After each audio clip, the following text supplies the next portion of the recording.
صباح الفل مساء الفل حسب الوقت اللي انت بتتفرج علينا فيه. جو تلج، الجو قسما بالله مش متظبط، ده الواحد مقفز كده، ما بالك يا عين الحمام في ايه؟ طيب النهارده هنتكلم في ايه؟ النهارده طالعين نتكلم في اللي هو متابعة الحصى ومتابعة الزغلول من عمر يوم والخ الخ واحنا طالعين في السلاكه كده واحده بواحده مع بعضنا.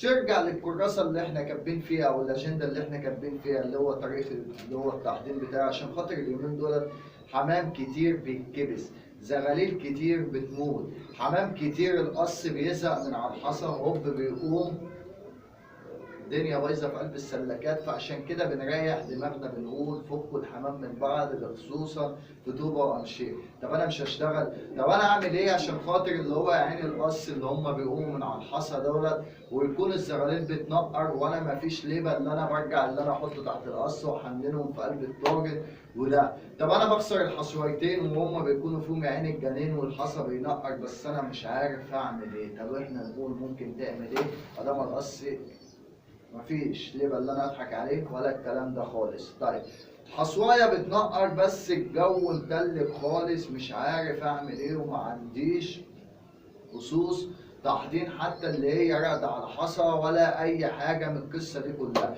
ممكن ناخد الحصويتين دول اللي احنا نخليهم مثلا في كرتونه صغيره ونحط عليهم لمبه اللي هي مثلا 100 واط، اللي هي اللمبه الحمراء دي اللي هي بتدفي دي بتسخن برضه بتكتسب اللي هي درجه الحراره بتاعت القص.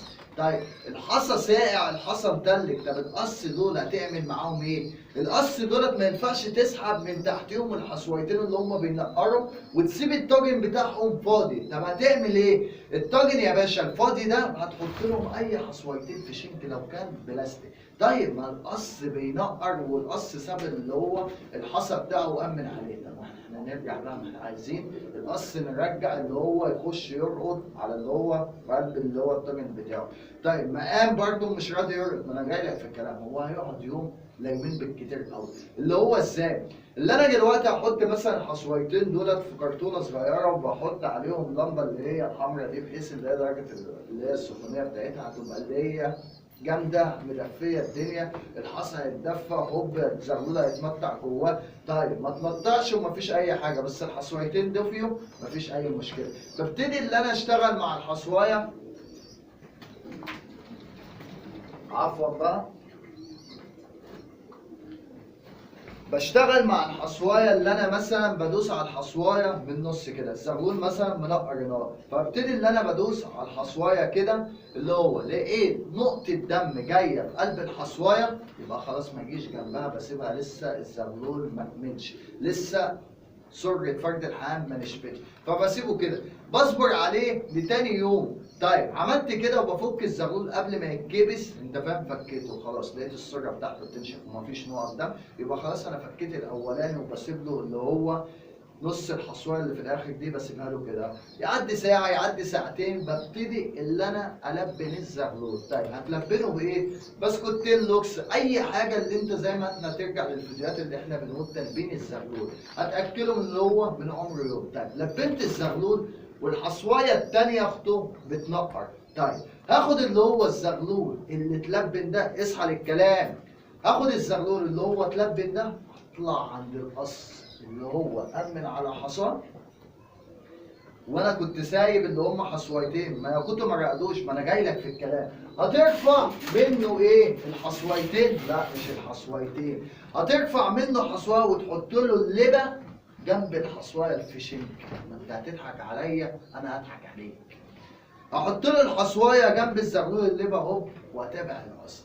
القص قام من على الحصى لكن ما قامش من على الزغلول، هيجي يبص في الزغلول هوب حن دخل رقد في الطاجن زي الفل. رقد؟ رقد. طب جهاز التلبين بتاعه ما اشتغل، ما جهاز التلبين بس هو زهق من كتر الحصى، بس القص قام من قبل ما يفك. طيب دخل هوب انت كده كده ملبن الزغلول، عدى اللي هو اليوم تمام التمام، خلاص رقت فرد الحمام مفيش اي مشكله. بس هي حته اللي انت لما بتيجي بتلبنه ما تكبس مهدة فرد الحمام او خساره الزغلول، ده هو سنتي اللي هو يسند، ما يبقاش عامل كده يبقى عامل كده، انت فاهم؟ اول ما بتديله السنتي ده. طيب سند الزغلول جنب الحصوايه دي والقص، هوب بعد عدى ساعتين، بعد عدى 3 لقيت الزغلول القص دخل بيلبن اللي هو الزغلول. نرجع للحصوايه اللي انت حاططها فين؟ في الكرتونه او ان كان في العلبه اللي انت حاططها اللي هي بتتدفى من اللمبه. راح واخد الحصوايه دي شايل الفشنج من جنب الزغلول اللبن وبحط الحصوايه الثانيه. طيب تابعت الحصوايه الثانيه نقرت، همشي معاها نفس الكلام، نقرت بتنقر. طيب باولها شويه لقيت نقطه دم ما باجيش جنبها خالص. طيب اطلع انت فاهم تاني يوم هي حصوايه بتنقر، ما انا لو حاطط اللي هو اختلاف اليوم اللي هو بيكون مثلا بيرمى حصوايه ويعدي يوم والتاني حصوايه اليوم اللي بعده، فانا ايه؟ بعدي يوم اضمن منقره بستنى اليوم اللي بعده. ما فكش انا اللي بفك الزغلول، لقيت فيه نقطه دم او لقيت لسه الزغلول ما نشفش من جوه بسيبه زي ما هو في قلب الحصوايه وكده. بعد شويه ببتدي اللي انا اهوله لغايه ما اللي هو فرد الحمام يتمطع واللي هو يطلع. ده نسبه اللي هو عشان خاطر اللي هو الناس اللي بتقول لك ايه ده الاسوس بتكون بتنقر وتقوم من على الحصى. انا بقول لك اليومين دول ما انت كده كده لازما دورك يا غاوي. طب نشوف بقى الكلام ايه اللي احنا نطلع فوق نتابع الزغلول، نتابع لو كان في حصوايه برضه تبقى تشوف بعينك مع بعضنا كده.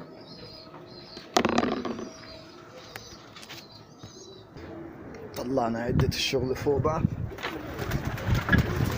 بالمية وحاجاتنا.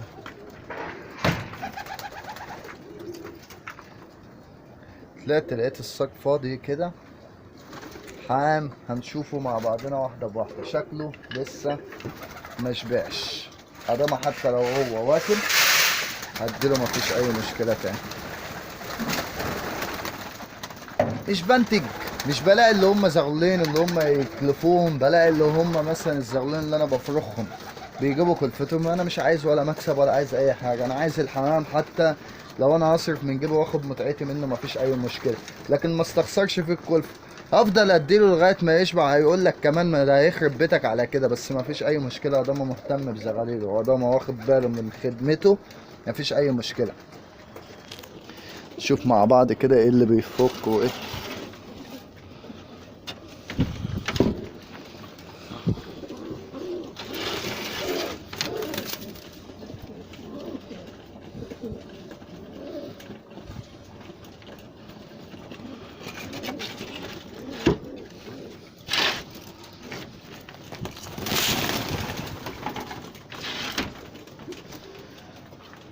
برضه ايه هنديها لفة كده في السلاكة واحدة بواحدة كده عشان خاطر برضه منطولش على الناس.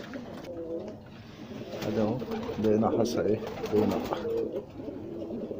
بص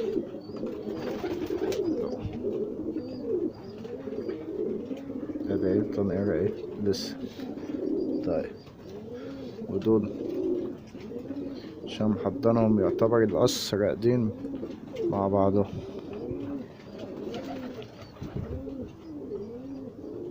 لسه اهو بصيت عليهم حطيتهم فوق على ودني كده لقيت الحصويتين بينقروا. نشوفهم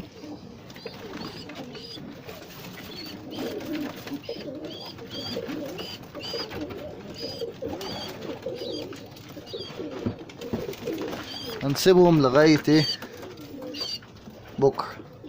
نقروا زي ما هم فكوا تمام التمام، لسه زي ما هو التنقيرة اللي هي كبرت وهم لسه ما فكوش برضو بنتابعهم. يبقى هم القص دولت اللي احنا هنتابعهم بكرة نشوفهم فكوا ولا ما فكوش.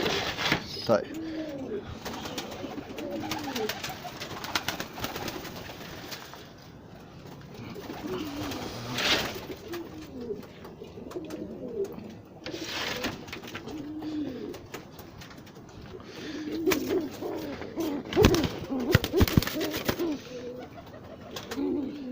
ادي زقنهم الاتنين خلاص تمام.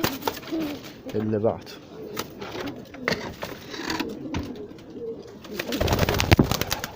زقنهم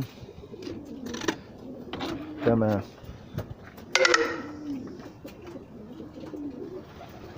عفوا بقى لو الإضاءة ايه ظلمت البطارية هتفصل.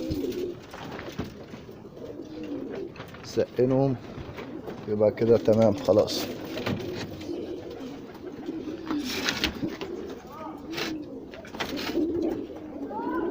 مركبينهم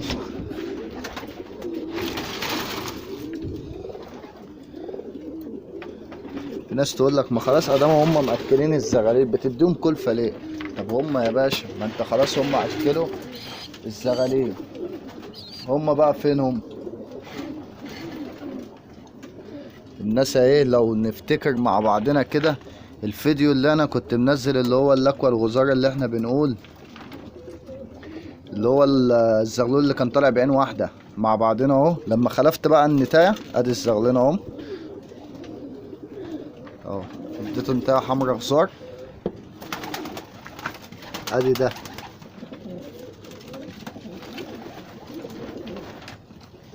يطلع اكوى الغزار،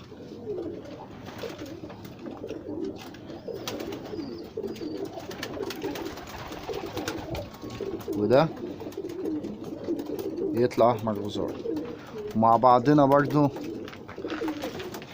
لما خلفت النتاية خلاص بقى يجيبوا ايه ادي اهو من القص رأتي، شلت النتاية من عليه لان طلعوا الناس اللي هي ما شافتش الفيديو كان في زغلول القص فكنه بعين واحدة، طلع اساسا الاتنين اخوات بيبقى اللي هو ايه بيحصل زي عته كده، هو بيجيبوا الزغاليل فيها اعاقة.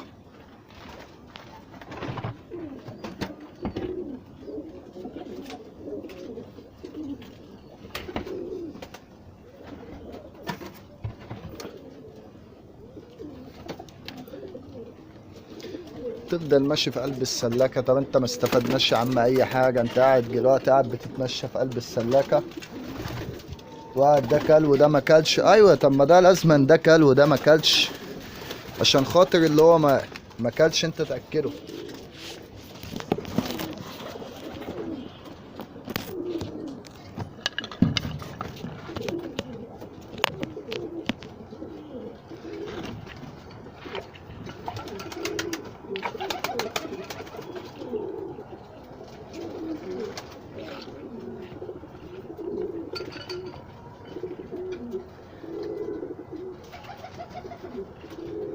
الزغلول اهو، بس الزغلول اول ما بياكل بيبقى زي الفل واقف مفيش اي مشكله، لكن لو مش واكل تلاقيه مقفع كده وحالته بالبلا وبيتعب ويموت وحاجه ما يعلم بها الا ربنا. لازم دورك انت تمشي في قلب السلاكه تشوف اللي كل واللي ما كلش والقص اللي هم زقوا والقص اللي ما زقوش، دي متابعتك اللي هو من حصل اللي هو طب الزغلول. طب انا عايز بس اللي انا ايه اوضح حاجه عشان خاطر انا مش لاقيها في قلب السلاكه خالص، يعني اللي هو ايه ده مأكلين واحد صغير، لا ده واحد كبير قاعد ادعبس كده في قلب السلاكه والله ما لاقي. ليه بقى مش لاقي؟ مش لاقي عشان انا متابع الحمام واحده بواحده كده اهو، ادي اتنين اهم مأكلين، نيجي هنا اهو ادي الزغلين مأكلين،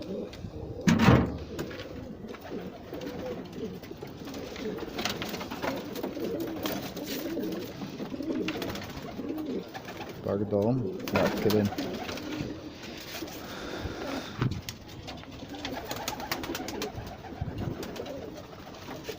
لا قاعد ادعبس في قلب السلاكة عشان الاقي اتنين ازقهم ولا الاقي اي حاجة. القص بصراحة القصوص عاملة فوق الصح، ربنا يزيد الناس كده ويبارك لهم. طول ما انت واخد بالك من الحاجة ربنا بيرضيك ربنا بيكافئك. طيب عشان نكسب برضو معلومة عشان خاطر احنا برضو انا حاسس هي المعلومة الاولانية دي اللي احنا كسبناها، بس دي برضو معلومات والله هتفيدك. لازم اللي انت عينك في قلب السلاكة لازم تتابع حاجة، يعني حاجتك واحدة بواحدة كده، مش مهم ده زغلول بلدي ولا ان كان استرالي ولا ان كان مثلا حرس ولا ان كان ابلق. يا جدعان كلها الحمام سواسية، مفيش حاجة اسمها ازق فرد حمام، لا ما ازقش فرد الحمام الاسترالي. والله انا بص كل الحمام عندي اهو اللي بيكون القص مش مساعد ولا مش مدي كويس اداهم اتنين باكستانيات مفيش اي مشكلة برضه اديهم شوية بقى انت فاهم عند ميكس، شوية كلفة انا طحنها، شوية فول صويا انا طحنهم، شوية علف حياني برضه طحنهم. ادي الزغلين اهم، هي دي لازما المتابعة في الجو اللي احنا فيه ده.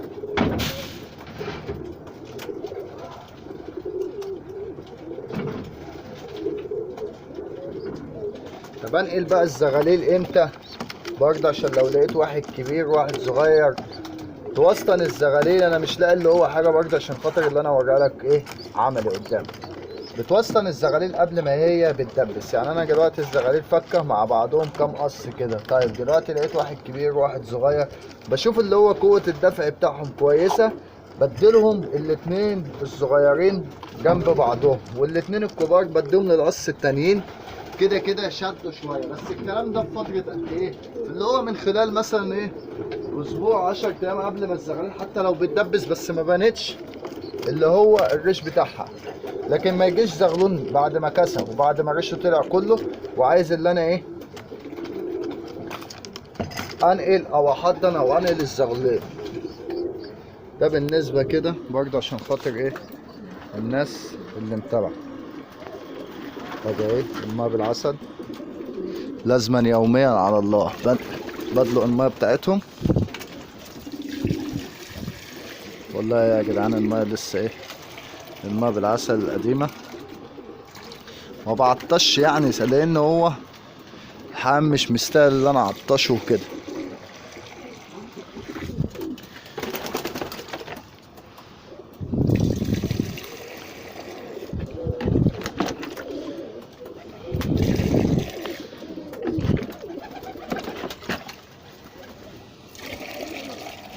بس كده بكده اللي احنا ايه خلصنا. ده اهو اللي هيخش يشرب وظبطوا دنيتهم وخلاص ايه مالوا بطنهم، فهم بينقنقوا هما كده خلصوا ايه كلفتهم وكلوا وظبطوا الدنيا بتاعتهم خالص. فخلاص بقى شوية اللي هما التقشيط دولت اهو هيترموا بدرج ايه التحديد بس كده. وبتشطف لهم بقى ايه الماكله في الصاج اللي هم بياكلوا فيه. كده خلصت بقى خلاص. زغاليلك كلت تمام التمام وصوصك تابعتها واحده بواحده. لو في اي حاجه ما تزقتش انت بتزقها، لو في حصوه بتنقر انت بتتابعها، لو في زغلول لسه ما فكش انت بتفكه. بكده اللي انت لازما عينك في وسط السلاكه. عايز تخش تفرخ، عايز تبقى تنتج، عايز تبقى راجل غاوي، تابع حمامك. محدش هيتابع لك حمامك. فانتظرونا من جديد لجديد. كان معكم كوتو ادم والسلام عليكم ورحمه الله.